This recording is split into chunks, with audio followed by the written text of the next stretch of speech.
On the daily free consultation calls that I'm doing, I'm talking to a lot of guys, but really you could split them up into two groups. On the one hand, there's the guys who already have some success with dating, right? They're already maybe even approaching, or they have a somewhat okay social circle, or they're using Tinder successfully, and they're meeting like 6s, 7s. And yes, I'm gonna use that scale a little bit here now and gonna explain that later. They're meeting 6s and 7s, but they wanna date 8s and 9s, right? And there's the second group of guys who don't have a very active dating life, but they also want to date 8s and 9s. The thing that they have in common with, I guess, every guy on the planet is they want to date hotter girls, or said differently, they want to date higher value women, right? Which is to an extent the same thing. I mean, the value of a woman comes a lot from her beauty, or let's say more from her beauty than it comes from a guy, okay? So let's talk about that. So all of us men have kind of one thing in common, right? Like I said, we want to date hotter women. We want to date 8s and 9s on a beauty scale, right? And this is what this scale really is. Yes, I agree, it's very one-dimensional. It's not the perfect way to describe a woman. But for some reason, internationally, we can agree on this is a 6 plus minus 1, and this is a 9 plus minus 1, right?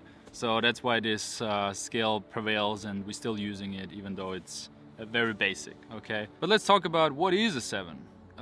First of all, 7 is a pretty girl, which is friendly, you can laugh with, you can have a good time with, you can go to the cinema with, you can have amazing sex with. And then an 8, a 9, and a 10 is on a beauty scale just higher. She fits the, international beauty norms better. She's maybe has better like hip to waist ratio. She has a more symmetrical face. She maybe has fuller lips, whatever it is. And then obviously there's personal preferences. She just looks better. She just fits more into the beauty standard. She's more photogenic, and maybe leads to more status when you date a girl like that. Is her personality better? Probably not, right? Like if we extend the scale to an actual 9, not just beauty-wise, but also personality-wise, obviously we have to talk about way more than just hip to waist ratio. But this is not what this video is about. So stick with me here. Going back to the calls, right? These guys want 8s and 9s. And the problem is, these guys are not male 8s and 9s. And the reality is, we're living somewhat in a marketplace where an 8 female wants to date an 8 male, plus minus 0.5, right? You sitting there saying, hey, I want a 9, but you don't do what it takes to get a 9 is a bit delusional. And that's what I want to talk about here. You are not a male 9, and that's okay. Because luckily, we as men have the opportunity to work towards improving our value, to becoming a high value man that is way more than just our beauty, our height, our symmetry, our six-pack. Sure, that is a part of your seduction score, right? If you give yourself from 0 to 100 points of how attractive you are to females, and then let's say if you have 90 points, you are a 9. Sure, your physique and your height plays a part in that, but way less than you think. And I'm talking about all the different attributes that you can improve on another video that I just released earlier, and you can watch that if you want. But really, it boils down to 5 major elements, right? It's charisma, it's lifestyle, it's your body, it's your style, and it's your income, your wealth. These are not equally important.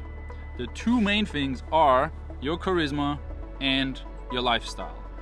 Charisma meaning, how good is your communication? Can you talk to strangers? Can you approach? Can you charm them? Can you put a little pressure on them in a flirtatious way? Can you then move things to the next level? Can you close? Can you get a girl's number, right? Can you then meet her for a date? Can you arrange stuff? Can you set up the logistics? Can you then have an interesting conversation with her, or is it all small talk? Can you escalate during the date? Can you move things further into the bedroom? Then, are you good at fucking her? Are you good at aftercare? Yada, yada, yada. As you see, and in that also, how's your inner game? How's your confidence? Blah, blah, blah. Huge, right? Like the list that I just said here, that like takes months and years to work on. Second thing is your lifestyle. Like, who do you hang out with? How is your kind of like living condition situation? What do you do on a weekend? Do you have interesting hobbies? Who are your best friends? Are they like lifting you up or pulling you down? As your girlfriend, am I entering some, interesting environment and friend circle or not, right? Plus, do you travel? What's your ambition? What's your kind of future lifestyle? Like, what's your goals and dreams? That also fits in there. That's another huge part. And those two together will be 80%, I would argue, of your seduction score. And then sure, be fit, make money, and have a good style. Why not? To really hit the top. And then we have the recent development of social media, where now we're being social not only in the real world, but also in the virtual media world, which sure comes with a lot of downsides of doom scrolling and getting addicted and comparing ourselves with others and consuming content all day and fucking about dopamine brain and so on. I get it.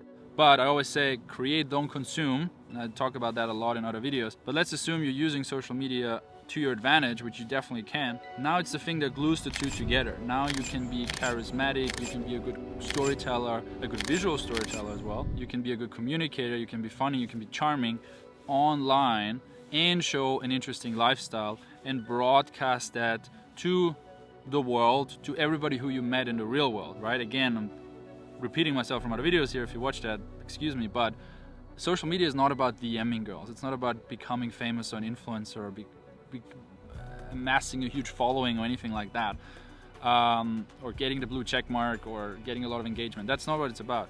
It's about meeting girls in the real world and men, right? And then staying in touch with them over social media, which has so many advantages to normal messaging, right? You can reply to a story, you can share something that you're thinking about, and you can kind of track that engagement there. People can reach out to you better, and you can reach out to people way better in a more contextual way because of the stuff that they're posting and so on. So, getting back to my consultation calls, it's pretty easy advice. The things I'm telling guys is start approaching. If you're already approaching, approach more and improve your social media. And then once you do that, improve your social life, your lifestyle. Join events, join parties, join courses, create events, create a get-together, create a movie night, and so on. Now, 90% of guys who listen to my advice don't act on it. I guess that's normal in the education space, right? It feels good to get feedback, it feels good to get motivated, and then often that's enough to get you to the next day, and often you're not frustrated enough to actually take action on that advice. And that's okay, right? I don't really care what do you do with the knowledge I'm sharing here. I have amazing students and people who work with me, and they're very ambitious and motivated to executing on the stuff that I'm saying, and that's the kind of guys I want to work with. But I don't want you to be delusional. That's the point, right? If you wanna date a high value woman, and I mean now on a beauty scale, and I mean on a personality scale, and the way she's gonna be the mother of your children, and she's gonna meet your parents, and she's good in bed, and she's a good communicator, and she's funny, and you like spending time with her, then you have to be a 9 out of 10 man if you want a 9 out of 10 woman, right? If you want to have a high value woman, you have to be a high value man. Now, again, most men way overestimate the amount of money they need to make and the way they need to be super jacked, like a guy in a fitness magazine, they overestimate how important that is to get high value women, and they way underestimate how important it is to be charismatic, to be simply fun to hang out, to having good game. And because of that misconception, what they do, and I don't know if you're guilty of this, is they work super hard in business for a very long time. They amass loads of money, and then they're hoping that they can buy the woman's love. Or they focus a lot on their outfits. I'm talking six-pack, I'm talking designer brands, I'm talking diamond earrings, I'm talking spray tan, depending what kind of guy you are. Or fancy car, sitting in fancy restaurants, and Instagram super focused on luxurious lifestyle, right? It's a combination of both here. And then they think that's what's gonna attract the high value woman. Will you get attention from some hotties? Absolutely. Will you get laid more than, sitting at home playing video games? Absolutely. I mean, if the option is get rich and fit versus stay at home lazy and just waste your life, of course, please get rich and fit. I mean, do it anyway, right? But don't think it's gonna get you long-term results with attracting and keeping women in your life if your game isn't good, if you're not very charismatic, if you don't know how to handle a woman. If we acknowledge that point, now we need to think, okay, if charisma and lifestyle is important and how you behave and how it is to hang out with you, how do we get there, right? I mean, with making a lot of money, easy. You work really hard and you start a business and you think smartly and strategically and put in long hours, you will make money. Cool. Getting fit, you spend a lot of time in the gym. Cool. And obviously you focus on your diet, yada, yada, yada. Like the way there is kind of like laid out, you know, and then obviously don't lose it, don't fuck it up, don't binge eat shit, and don't lose all your money in the casino and whatever. Clear enough, right? We don't need to talk about that. But how do you become a 9 out of 10 male on the other scales, on the charisma scale? Well, you start from the bottom. You fuck your way up to the 9, right? Or to say it in a nicer way, you put yourself out there and you gain experiences. You get your ego shattered, right? You start from the bottom, now we're here. You approach a lot of women and you don't have a high standard starting out with, because that's not the point. And most importantly, and this is true for all the things, for money, fitness, charisma, everything, you enjoy the process.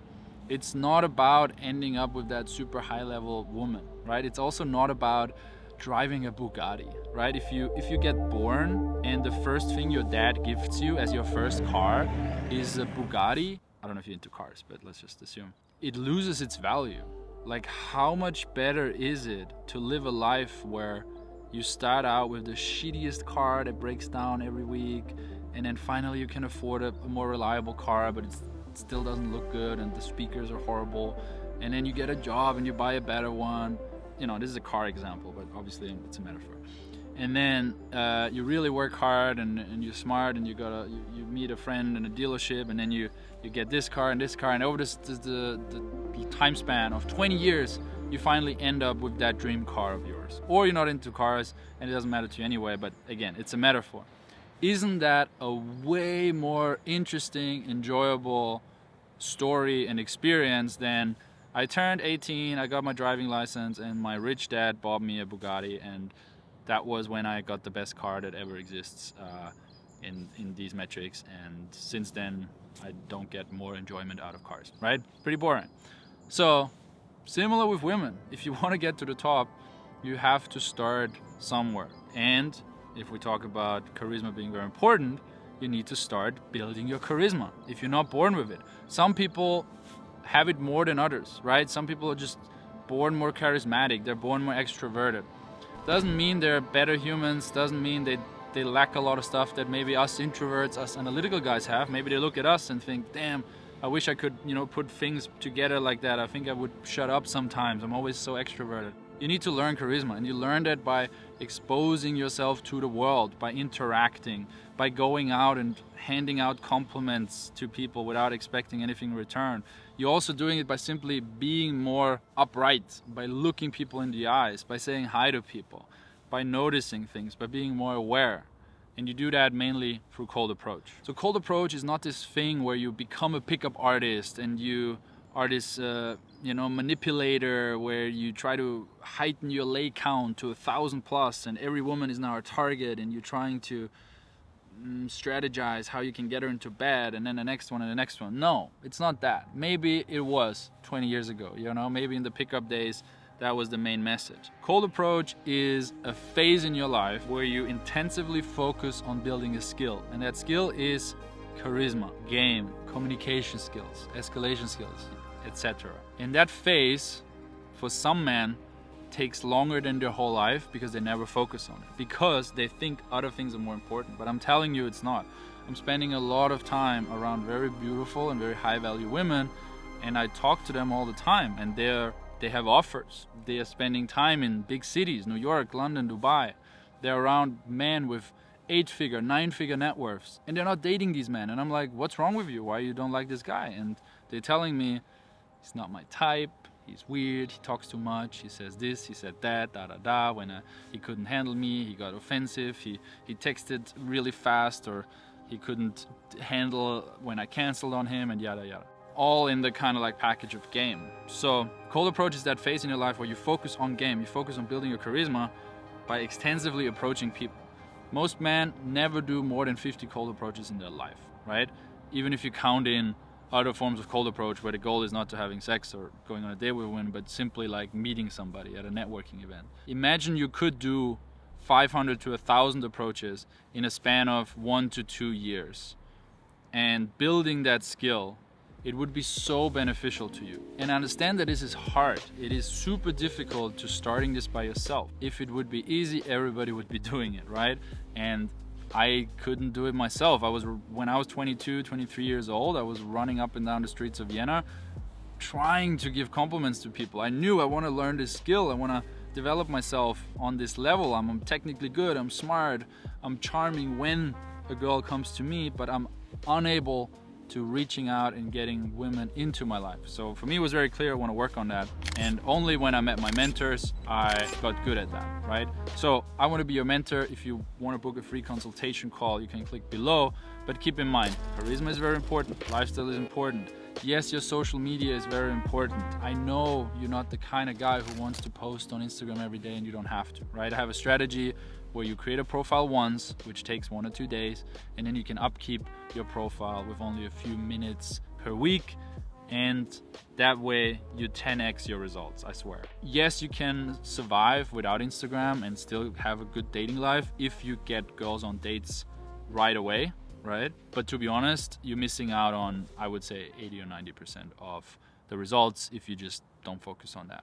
So it's your choice. All this can be learned, and it can be learned with a mentor 20 times faster. By working with me, you're basically buying my mistakes. You're buying the 10 years that I've been focusing on this topic, and you can learn it within 1 or 2 years. So ask yourself, how much is your time worth? That's it for me from today. Gotta love these Soviet looking kindergartens. No, not kindergartens, playgrounds. It's like super gray winter area, and it's super colorful but kind of fucked up thing in the middle. Anyway, let me know what you think. As always, your likes and comments are fueling my ambition. I appreciate your feedback. I'm reading all of your comments. Please like this video, subscribe, and the usual. And really, if you want to make a change in 2024, I'm here for you. I'm doing 2 consultation calls every day, so book your spot now below before they're all gone, and let's keep crushing it together. Like, ride with me if you ride with me, you can slide with me if you feel like